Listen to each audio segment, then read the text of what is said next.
അസ്സലാമലൈക്കും. ഇന്നത്തെ നോമ്പ് തുറ വിശേഷങ്ങൾ കണ്ടാലോ? ഇന്നധികം റെസിപ്പീസൊന്നും ഷെയറൊന്നും ചെയ്തിട്ടില്ല കേട്ടോ. ആകെ തിരക്കേനു. കോള് വരുന്ന ഫോണിലാണ് ഞാൻ വീഡിയോ എടുക്കേണ്ടത്. അപ്പം അതിനൊന്നും പറ്റിയില്ല. അപ്പം ഞാൻ ചെറിയ ചെറിയ റെസിപ്പീസൊക്കെ ആയിട്ട് കാണിച്ചിട്ടുണ്ട്. അപ്പം അതൊക്കെ കണ്ടാലോ? അങ്ങനെ വീഡിയോയിലേക്ക് പോവാം.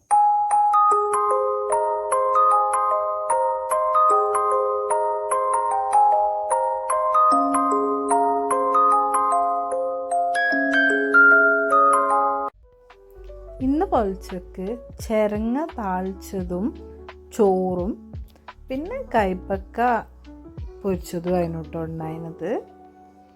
പിന്നെ വൈകുന്നേരം ആയപ്പോൾ ഞാൻ ചിക്കൻ പൊരിക്കാൻ വേണ്ടി മസാല ഇട്ട് വെച്ച് ഞാൻ ചിക്കനിൽ മഞ്ഞൾപ്പൊടി ആഡ് ചെയ്യല്ല, മുളക് പൊടിയും ജിഞ്ചർ ഗാർലിക് പേസ്റ്റും ലെമൺ ജ്യൂസും സോൾട്ടും ആഡ് ചെയ്തിട്ട് അത് മാരിനേറ്റ് ചെയ്ത് വെക്കുക ചെയ്തത്. പിന്നെ നോമ്പ് തുറക്കാൻ നേരത്തേക്ക് അതെടുത്ത് പൊരിക്കാമെന്ന് വിചാരിച്ച് ഫ്രിഡ്ജിലോട്ട് ഇതിനെ മാരിനേറ്റ് ചെയ്ത് കയറ്റുകയാണ് ചെയ്തത്. മഞ്ഞൾപ്പൊടി നമ്മൾ ആഡ് ചെയ്തിട്ടുണ്ടെങ്കിൽ ചിക്കൻ്റെ ടേസ്റ്റ് മാറുന്ന കേട്ടോ പറയണത്. അതുകൊണ്ടാണ് ഞാൻ മഞ്ഞൾപ്പൊടി ആഡ് ചെയ്യാത്തത്. അങ്ങനെ ഞാനത് മാരിനേറ്റ് ചെയ്ത് ഫ്രിഡ്ജിലോട്ട് കയറ്റി. നോമ്പ് തുറക്കാൻ നേരം ആയപ്പോഴേക്കും ഞാനത് പൊരിച്ചിട്ട് സെർവ് ചെയ്യാണ് ചെയ്തിട്ടുണ്ടായിരുന്നത്. പിന്നെ ഞാൻ ഉണ്ടാക്കിയത് ഒരു വത്തക്ക വെള്ളമാണ്. അതിന് വേണ്ടിയിട്ട് വത്തക്ക ചെറുതായി അരിഞ്ഞ്, പിന്നെ ടൈം പോയിട്ടുണ്ടായി കൊണ്ട് കുരുവൊന്നും മാറ്റിയിട്ടില്ല, അങ്ങനെ തന്നെ ഇട്ടത്. അതിലേക്ക് വെള്ളവും കുറച്ച് പഞ്ചസാരയും മാത്രം ആഡ് ചെയ്തിട്ട് നന്നായിട്ട് അതിനെ ഇളക്കിയെടുത്ത് നേരത്തെ തന്നെ ചെയ്ത് വെച്ചിട്ടുണ്ടെങ്കിൽ ഫ്ലേവർ അതിലേക്ക് ഇറങ്ങി നല്ല ടേസ്റ്റ് ഉണ്ടാവും കേട്ടോ. അപ്പം നേരത്തെ അത് ചെയ്ത് വെക്കണം. ഇന്ന് നെയ്ച്ചോറാണ് ഉണ്ടാക്കണത്. അപ്പം അതിന് വേണ്ടിയിട്ട് പരിപ്പ് കറി വെച്ച് സെറ്റ് ചെയ്യണ്ടായിരുന്നു. പരിപ്പും ഉള്ളിയും തക്കാളിയും മുളകും മഞ്ഞൾപ്പൊടി ഉപ്പും ഇട്ടിട്ടാണിത് ചെയ്തത്. കുക്കറിൽ ഒരു 4-5 വിസിലാണ് അടുപ്പിക്കുക.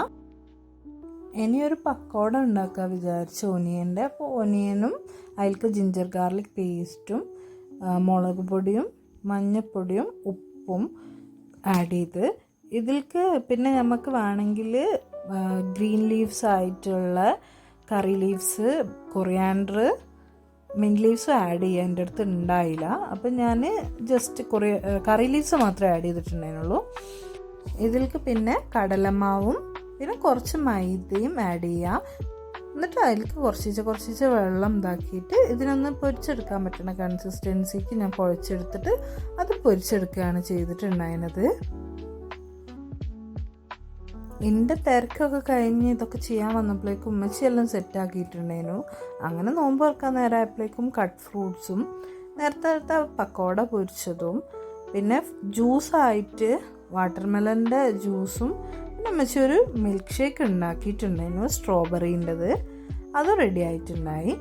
പിന്നെ ഇന്ന് നെയ്ച്ചോറാണ് ഉണ്ടാക്കിയത്. അതിന് വേണ്ടിയിട്ടുള്ള ചിക്കൻ കറി റെഡി ആയിട്ടുണ്ടായിരുന്നു.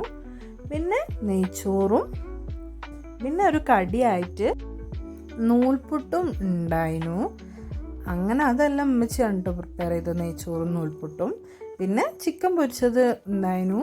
പരിപ്പ് കറി താളിച്ചതാണ് കേട്ടോ അത്.